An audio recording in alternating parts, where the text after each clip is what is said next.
Don't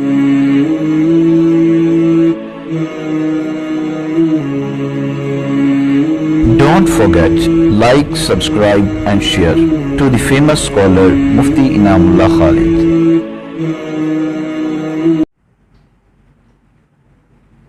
اس معاشرے کے لوگوں کو نہ باپ کی تمیز رہی تھی نہ ماں کی تمیز.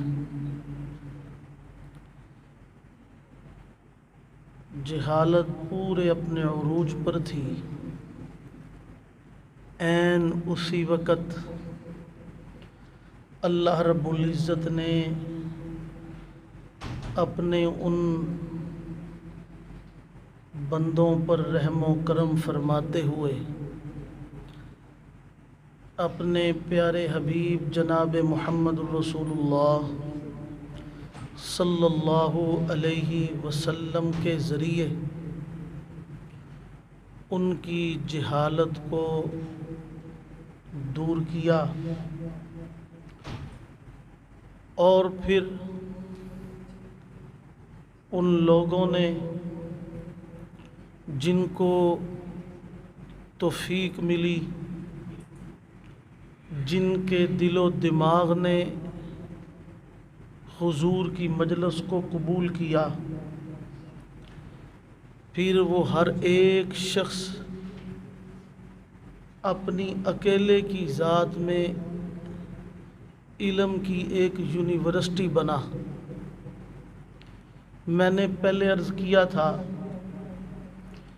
کہ حضرت قاری طیب رحمۃ اللہ علیہ فرمایا کرتے تھے کہ حضور کے سارے معجزات ایک طرف اور صحابہ والا معجزہ ایک طرف،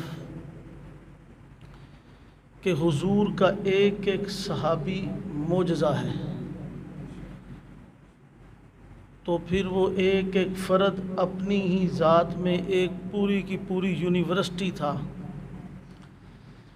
میں نے عرض کیا تھا کہ صحابہ نے کوئی کتابیں نہیں پڑھی تھیں، انہوں نے ہماری طرح کوئی کورس نہیں کیے تھے، بلکہ انہوں نے نبوت کی صحبت سے ایسی تربیت پائی تھی کہ آج ان کی ذات کو، ان شخصیات کی صفات کو سمجھنے کے لیے کتابیں پڑھنی پڑتی ہیں.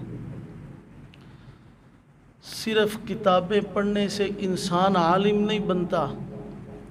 آج ہمارا المیہ یہ ہے کہ ہم اپنے ذاتی مطالعے کے بل بوتے پر، بلکہ یہ کوئی وقت تھا کہ جب ہم کتاب کا مطالعہ کر کے اپنے آپ کو 30 مارخواں سمجھتے تھے. اب وہ وقت بھی ختم ہو گیا. اب کوئی 100 میں سے 2% ایسے لوگ ہیں عام لوگوں میں سے کہ جو کتاب کو ہاتھ لگائیں.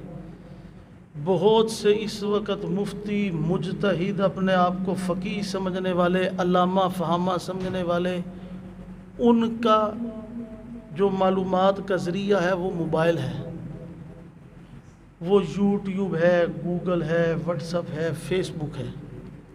اب کتابوں کو بھی ہاتھ لگانے کی کوئی زحمت نہیں کرتا.